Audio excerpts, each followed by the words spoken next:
So we wanted to, as part of the show today, we put up the thumbnail, right? You see a picture and it says, what's the show's about today? And we wanted to put up a picture because our big guest today, AJ Brzezinski, huge guest, big guest. Our big guest today is Tomi Lahren. So a picture of maybe me and Tomi Lahren or Tomi Lahren and James Carville with the headline, The Problem with Preachy Women. We were like, well, how's that going to go over with Tomi? So I asked Tomi, hey, how do you feel about this? And she's totally cool with it. So now, here on the Will Cain Show, streaming live at foxnews.com and the Fox News YouTube channel and the Fox News Facebook page, is the host of Tomi Lahren is Fearless. She's fearless she's fearless at having the word preachy next to her. Tomi Lahren. Yeah, my husband would call me preachy about things like cleanliness and organization, tidiness, among other things. So preachy, of all the things I've been called, Will, I think I would take preachy. I know that that's not even necessarily directed towards me, but I will take it all day long. Trust me, there's been far worse things said. I would actually like to see you and your husband, who, by the way, on the theme of Major League Baseball in our show today, was a pitcher forever. I would love to see that preachiness about the things you just said about cleaning up. JP, this kitchen is unacceptable. I want to hear Tomi Lahren in giving a Tomi Lahren take over household duties and chores to JP. That's my dream. Can you make this happen for me? Can you record a Tomi Lahren rant, but on domestic issues? He would not like that very much. But here's the thing about my husband. He is Cuban, so he has this sense in his mind that fighting back against me is a good idea. So instead, we're a year and a half into marriage. So instead of just letting me be right and saying sorry when sorry needs to be said, he still likes to argue with me. So that's why we butt heads. But it's okay because I like a good sparring partner. So it's okay with me because it keeps me sharp and it keeps me on my toes. So he likes the fight. He likes the argument, and he's like my co-host on the weekend is Rachel Campos Duffy, and I don't know how you would win an argument with Rachel. I don't know. I mean, I don't see a path through the maze that ends with a victory parade. And she would be the first to admit. And so I want to talk to Sean Duffy about how this goes, her husband. So you're telling me JP is the spicy Latino in your relationship and he's there for the fight. Well, here's the deal. We're both spicy. So that is wherein the fun lies, I suppose. Because normally in a relationship, you have somebody that's more submissive and somebody who's more alpha. But with us, it's two alphas. So I desperately need that, though, after, years of dating somebody who just held my purse and took things out of it. I'd rather have somebody that fights against me. Yeah, we don't have to talk about that one. Whoops. But yeah, no, I prefer it that way. I prefer somebody who, can hold their own, even if they end up losing at the end. Hold my purse and take things out of it. I'm doing my best not to follow natural curiosity and be conscientious of your command not to talk about that. But wow, I want to know more. I'm going to ask Tomi more in a minute, actually about her and JP, because I asked Tomi ahead of time, hey, I would love to talk to you about this. She said, yeah, that's cool. But let's hit a little news. And I want to ask you about two things when it comes to illegal immigration. One is New York Mayor Eric Adams passing out now, I believe it is debit cards with something like $350 on it to illegal immigrants. So if you're a family of four, you can get up to $1,500.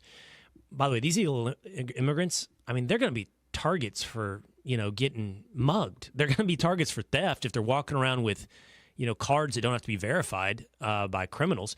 But second is I was just blown away by the Mexican president saying, no, this problem is going to continue. This flow of illegal immigrants is going to continue until America sends billions of dollars south to address root causes. And I mean, it was clearly a statement of blackmail. And I just think it shows something, Tomi, about who he thinks sitting across from the table from him, somebody that he can blackmail. Yeah, it's brazen to me. And something else that he said was that he's going to put Mexico and Mexicans first. I remember when we had a president that put America and Americans first, but here's the deal about that.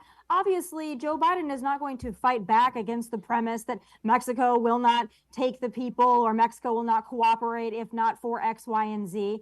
Joe Biden doesn't care because Joe Biden doesn't mind the open border. But if you had a Donald Trump presidency, we would just build the wall and Mexico really wouldn't have a choice. Because if Mexico is going to let people in through their border and then just pass them along, they would hit a giant wall and they would hit Border Patrol agents that were actually able to do their job. So that wouldn't be a problem. What Mexico wanted wouldn't really matter so much. But now at this point, I think this administration will bend over backwards to send money to other countries because, why not? We're bankrolling the world. Meanwhile, the world is emptying its prisons into our backyard. And this administration doesn't even feign that it's concerned about the problem. Yeah, and I don't think, again, I think that this part of this story is about leadership. And I mean it. Like, I think the Mexican president is telegraphing what he thinks of American leadership, what he thinks of Joe Biden. And he thinks he can extort that kind of money in the face of a problem. Nice little business there. Be ashamed if something happened to it. That's basically what he's saying to a weak store owner in Joe Biden. And I don't think, if I'm being 100% real, and you've had your criticisms of Donald Trump, and I think that absolves you of like saying, oh, I'm waving pom-poms or whatever. I think it's just very real to say he would never do that with Donald Trump. He wouldn't think he could extort Donald Trump. He wouldn't threaten blackmail. And the wall is part of the equation, but I think Trump would actually push it in the other direction. I mean, he talked about putting the cartels on the international terrorist list and what that would do to Mexico if they don't solve these problems. The push would be coming from the other direction. It'd be coming from America and not from Mexico. Well, it was during the Trump presidency when he threatened tariffs. So he said that loud and clear to Mexico, you're either going to cooperate or you're going to get a tariff. We're also reinstating remain in Mexico would be the solution to a lot of this and give Mexico no choice. It's these people, again, like I said, you're going to let them in, then you deal with them. Back when Donald Trump did that, the people in Tijuana were furious with that. They didn't want these people squatting in their backyard. They wanted to push them through. Donald Trump didn't allow that to happen. And guess what happened? The Mexican military was actually willing to cooperate. I was down at the border. I saw it with my own eyes, the Mexican military cooperating with our border patrol. I was down on the border during the Trump presidency, and we were hoping we would see crossings. I mean, we would go up in the Black Hawk. We would be looking for people. Of course, I wanted to see illegal immigrants in the wild, so to speak, and we just really didn't see any during the later years of the Trump administration, and for good reason, because people didn't want to make that journey to either be detained or turned back around because they'd already paid thousands of dollars to get there. So it was a waste of their time and money. Right now, it's the best investment they could make. I mean, my goodness, now they're getting debit cards. What else are we going to give them? Oh, posit that experience of yours against mine. I mean, I've been down there several times, but I hosted Fox and Friends one morning.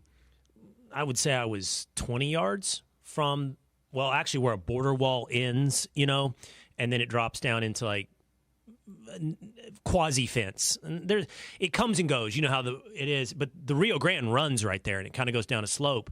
I hosted Fox and Friends for 4 hours on the weekend from right there. And while I'm there, I mean, literally off to my left, 20 yards away, illegal immigrants are crossing. They're coming across the river. They're encountering Border Patrol. I think these were from Cuba, and that's fascinating in and of itself because you think of Cuban illegal immigration through a boat to Florida, and they found it more fortuitous to go to Mexico and then come up through the southern border. That's my experience versus yours during Trump administration. I'm not even capable of seeing it happen. So, Tommy, we've had this conversation ongoing here on the Will Cain Show, and I find it challenging and interesting, and I want to see where you are. So the state of Florida has now, I believe, banned social media for kids under a certain age. The state of Texas recently did that with porn sites. Now, in order to effectively implement a ban, you have to verify people's ages, which would require the entirety of the population really to verify their age, which means, often is the case, a government-issued ID uploaded to the internet or to a site. And look, nobody wants to upload their ID to a porn site. So the question is, no one doubts that porn's bad for kids. Porn's bad for everybody, honestly. And no one doubts that social media is bad for kids. But the conversation we've had here is, are laws like this the way to solve it? Or are we compromising our privacy by turning over our parenting and our own personal good judgment to the government? What do you think is the right way to approach two things that we know are inherently bad for us, social media for kids and pornography? Yeah, no, I agree with you wholeheartedly on that. And I feel, similarly when it comes to a TikTok ban, though I hate TikTok and though I do believe it's a tool for the Chinese Communist Party, it does worry me a little bit about the government overreach that would come from a ban and a precedent that would set. And I think the same thing can be applied to the social media ban in Florida or the porn ban in Texas. Well-intentioned, but this is all because we have a lapse in parenting. Let's be honest. It's because parents cannot control their own adolescence. And I understand that the internet is at their fingertips and it's very hard to keep it away from kids. But you and I have both seen it countless times, especially the amount of time we spend in airports and traveling. Parents use devices as babysitters. So if you're willing to put an iPad in front of your kid because you didn't want to get a babysitter and you want to go out to dinner, or simply because you don't want to parent right now, then don't be surprised if your kid gets attached to it and addicted to it. And then don't turn around and blame social media for the problems you're having with your kid if you're willing to use it as a babysitting tool. So this is all a product of modern society and a lack of parenting. Parents need to step in. If you're a parent, I understand that everybody's got smartphones, all this, but I'm young enough to know that when I got a cell phone, my parents could regulate what I was doing, how much I was texting, who I was talking to. It can still be done. It just takes parents actually wanting to do it. Unfortunately, that's probably the biggest problem. Well, how old were you when you first got a smartphone? Because you're quite a bit younger than me, and I don't. Smartphones came out like in what was it, like 08? Like the iPhone. Was that 05? What was that? I had a cell phone at 13 just to be able to communicate with my parents. But I think smartphones and the internet at your fingertips, that wasn't until, much later when we actually, and I remember like my first picture phone, and obviously the photos were awful and grainy. So that was, a little bit of a different story. Now, obviously, much more advanced. Kids are on Instagram, they're on TikTok, they're on everything. But, I think parents need to decide what that age is, and they can put in protocols in place to make sure that they're monitoring what their kids are watching and looking at and who they're communicating with. It takes a little bit of extra effort, but you can't expect the government to step in and do your parenting for you. And I don't know why you'd want the government to do that, to be quite honest. Totally agree with that conclusion. I think it's hard. And look, I have two boys. The oldest of which is 16. He got a phone when he was in, I believe it was 8th grade, which is pretty young. It's like, what is that, 14? And, we said, don't be on this site, and they end up on Snapchat. That's the main one, right? And then because that's like, they don't even text. That's how they communicate with one another. And then, it just grows, Tommy. It's like, okay, then it's Instagram or it's TikTok usually, one of those. And I definitely don't want to outsource it to the government, but I do think it's worth acknowledging. It's hard because it is like, my younger son doesn't have anything yet. And by the way, he's in 7th grade, and he's the only kid, I think, in 7th grade that doesn't have a phone. The only one. Wow. And he doesn't bellyache about it, and that's nice, but he definitely lets me know, no, I'm left out. Yeah, for sure. Like, there's stuff going on. So it's tough. Parents, you want your kids to make friends, you want them to be social. But like Jonathan Haidt has an article out, I think it's in, I don't know, one of the Atlantic maybe, talking about it's poison, specifically the smartphone and social media. It's poison on the young mind. Yeah, I think it is. And, I don't think that there's anything wrong with kids having phones. I even think if they want to be on social media, at an appropriate age, and they have a private account and they want to post little pictures or whatever, I think that's fine. I honestly think it just goes back to parents and, educating your kid on what they put out there and who they're talking to, and letting them know that that's forever. If they send this picture or that picture, or they say this or they say that, like, lives can be ruined. And I kind of go back to that whole scared straight notion. I mean, I think if you show kids, hey, this is going to be forever, this could ruin your life, I think they're going to be a little bit more hesitant to send the things that they're sending or say the things that they're saying. And it's not easy, I'm sure, by any means, to keep up with what kids are doing online. But I think if you just raise them with enough judgment to have the foresight to care about their future and the consequences, I think that goes a long way. But there's a lot of parents who just quite frankly don't. They just don't care.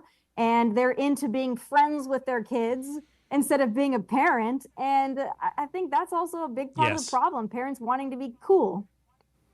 Yes, I think that's absolutely. That is absolutely true.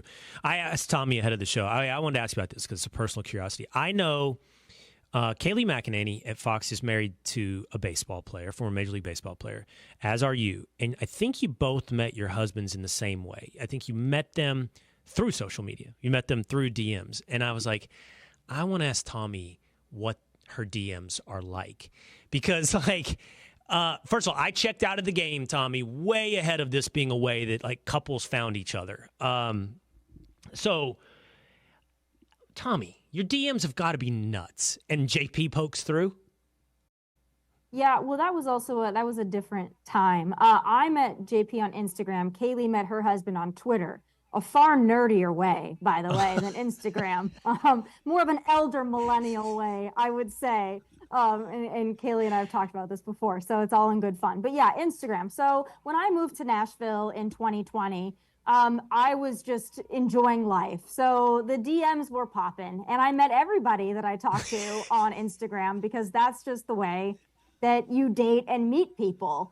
Is through Instagram in my experience, because first of all, this is 2020, 2021. We're all locked down. Although I will say that's the craziest time in Nashville was during lockdown. That's when everybody partied the hardest.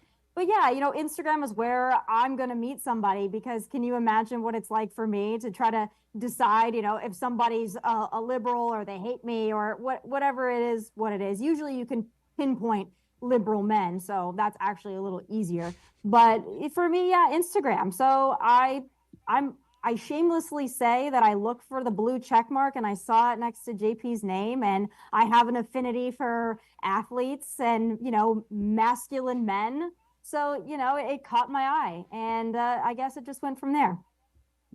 Okay, but I'm gonna follow up, and you can just tell me when you're done, and like no more detail. But so you just said. DMs, Instagram, pretty par for the course to meet people. So for the average dude out there, like, now you were looking for a blue check mark always? Or did you date anyone from your DMs before you and JP got serious that wasn't a blue check mark? Like, I'm just curious how this works, because I think your DMs, my guess is, have to be bananas. Like, I don't even know how you would probably get to all of them. How you would read them all. And I think a lot of women in media, it's probably like that. And probably, I would guess, 70 to 80% of it's something you wish you never read. But there are normal guys out there making connections through Instagram, not star athletes. That's my question. Normal guys making connections through Instagram DMs? I'm sure there are. I went through that phase, meeting people on Instagram that I couldn't check out first. Here's the deal about having a blue check mark. It's not about the status necessarily. Right. It's about being able to look into somebody, because if somebody is also a public figure, it makes the vetting process a lot easier, as I'm sure it does for me. I mean, it's pretty well known who I am and what I stand for, so it makes it a little easier. And if somebody is going to message me that's a public figure, they're probably going to be conservative unless they're wishing death upon me, because probably a liberal man is not going to try to hit on me on Instagram, because you know what you're going to get. I don't think you're wondering where I stand on the issues. So for me, it was just an easy way to vet somebody. And of course, JP's message was not like, "Hey, how you doing?" It's like, "Thanks for all you do." That's the typical one I would get, would be like, "Thanks for what you do." And so at least it's like, all right, at least I've got a conservative on board, and then we can go from there. All right. It's And I got to ask you, because I know that you're out of the game, but there have got to be, I mean, we know the demographic that's watching Fox and Friends. There have got to be a lot of women out there, especially a lot of middle-aged, maybe cougars out there, that have got to be hitting your DMs. I imagine that your DMs, I bet your DMs are far more lit than mine. No, there's no way. There's no way. Next time I we're in person, we guarantee can it. share. But there's no way. And by the way, why do they have to be middle-aged cougars? What are you saying about Fox? I mean, there's plenty of 20-year-olds, like zero. You think so? You think there's plenty of 20-year-olds no, getting up at 6 a.m. on Saturday? I have a feeling, and there's no shame to that. There's no shame to that whatsoever. But I just have a feeling if we were to look at your requests, they would probably be a lot of middle-aged to older ladies in there that are big fans of Fox and Friends first, or Fox and Friends on the weekend. Idea. That 6 a.m. on Sunday morning audience in the demo, you have no idea. It's nuts how many 28-year-old women are watching Fox and Friends at 6:30 a.m. No, I mean it can happen. I'm not saying it never happens, but I mean, when we'll leave it here. But the whole female experience on the internet, a whole nother deal. Last thing I want to, because I know we have to go in just a second, and I've teased it, and I'm genuinely curious about it.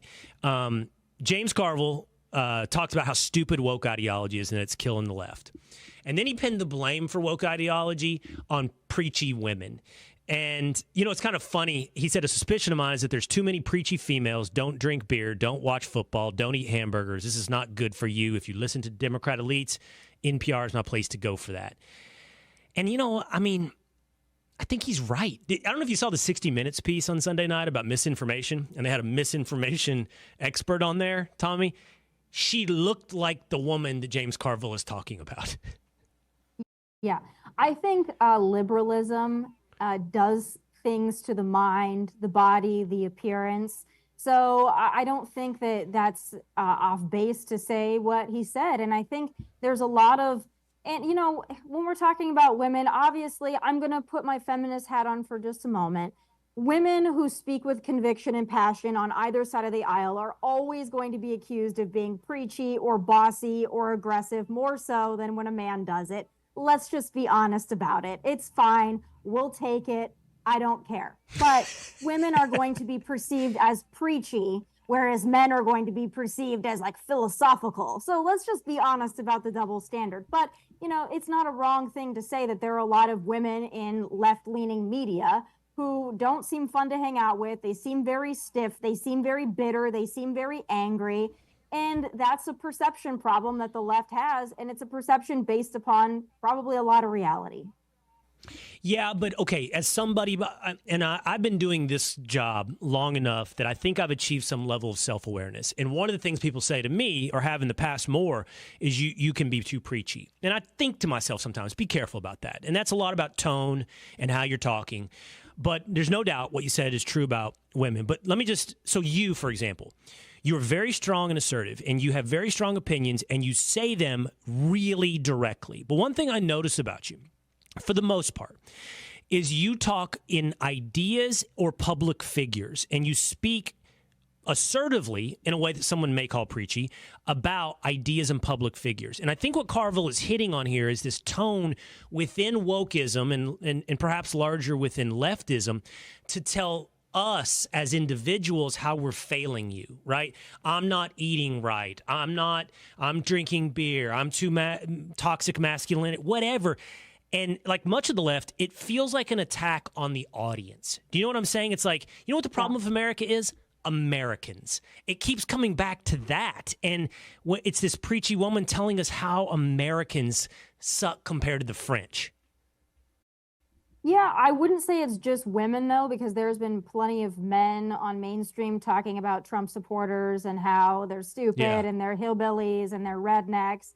I think it comes from just the left in general, demonizing middle America, middle class Americans. So I think that that's probably more of a leftist problem. And I think it's also a coastal problem. People that are not in Tennessee and they're not in Texas, people that are in Los Angeles or DC or New York, they preach to the rest of the country as if they are above the rest of the country. And I think that's where a lot of that comes from, because they haven't been to the places that we've been. They haven't grown up where we've grown up. So I think it's about leftism. And I also think it's about coastal elitism, that they just don't understand middle America and middle class people. And because they don't understand them, they want to demonize them as the other. And that's a big problem that the left has, because they don't care about small town folks, or at least it doesn't seem that way. I think all of that's true. I think also, by the way, leftism in general is a somewhat more feminine ideology. It places empathy at the forefront, and that's not always wrong. That's not always wrong, right? And everyone needs to be self-aware about where our holes in our game are. But empathy is a more easily accessible prism for women than it is for men who think in different terms of priorities or hierarchy of thought. And you know, I don't know. All of the world needs to be safe. You need to be protected. That's just a more feminine outlook as opposed to risk and tolerance and failure and all these things that kind of define an imperfect. Increasingly, Tommy, I don't want to be an ideologue. I want to be at one point I was said I'm proudly an ideologue. I think ideology takes the place of religion in that it becomes a faith-based thing at some point. And I think you need to be pragmatic and logical and common sense. And that's increasingly my prism. I need to let you go because I need to let you go do Tomi Lahren is Fearless. Next time we're together, by the way, you talk about how we grew up. I've never asked you about South Dakota. So I'm fascinated by South Dakota, and I want to talk about South Dakota. Did your dad raise cattle? Were you on a ranch? I didn't grow up on a ranch, but both my parents did. So we still have a ranch in the family. So I've got ranching on both sides, and I grew up out in the country. So South Dakota, I would love to talk about South Dakota. I also want to bring up one thing before you do let me go. And you did an episode with Jesse Waters, and you guys talked about the things that grown men should not do. And I commented on the Instagram page. I have a lot of ideas about what grown men should not do. I will channel my inner preachiness for that. And I commented on there, and I just need to explain it to your audience. Someone else actually made the same comment, so I'm not alone on this. I don't believe that men over the age of 25 should ever wear another man's name on their back, a jersey. I think it just screams beta. I can't imagine being a grown man wearing another man's name. It just says like, I own you and I don't even know you. So that, I just want to throw that out there because I'm wondering your take on it. I know obviously you're a big Cowboys fan, you're a big sports fan. And I have to know, Will, do you wear other men's last names on your back? Okay, well, again, you have a show to go do. If you'd asked me this question 5 years ago, Tommy, I would have had a very strong take. And I would have said, I am with you 100%. Anti-jersey. But I have made a promise to myself and this audience to be real. And I have thrown a Dak jersey on during a game. Now, I've asked myself, why are you doing this, Will? Is it because you've become kind of a professional fan, and you talk about the Cowboys so much? Like, I'm trying, why am I doing this? And I have a Luka T-shirt, not a jersey, but what do you call it? Like a real cheap version of it. So I'm a violator of my own rule on those two occasions. I don't collect jerseys to wear on all occasions. I think what happened, Tommy, is First Take when I was on ESPN broke the seal because they'd have me wear the jersey to come out and troll Stephen A. Smith. Next thing you know, I'm wearing a jersey on ESPN and the seal's been broken and I turned into a D-bag. That's what happened, okay? Bottom line. And so send me a JP jersey. I will. And here, and the thing about you can display other jerseys. I have a basement full of other jerseys that my husband has collected over the years from other players. And I even said, why is there all these Aaron Sebia jerseys and then there's a Verlander jersey in the middle? I was like, I think you just put yours up. But that one was very special to him, so whatever. Put it up on the wall. But to wear it on your back, I think you're like a walking poster board. Like, hey, I think this man is better than me in every way. And I just don't know why a man would want to do that to themselves. Well, if we're being honest, we're not all equal. And do we all think that we're at the top of the mountain? There are some men that are better than you. And you just have to acknowledge where you are on that ladder. And then just wear it with pride, I suppose. That's a whole future episode. I've heard guys talk about that. When you recognize, he's better than me.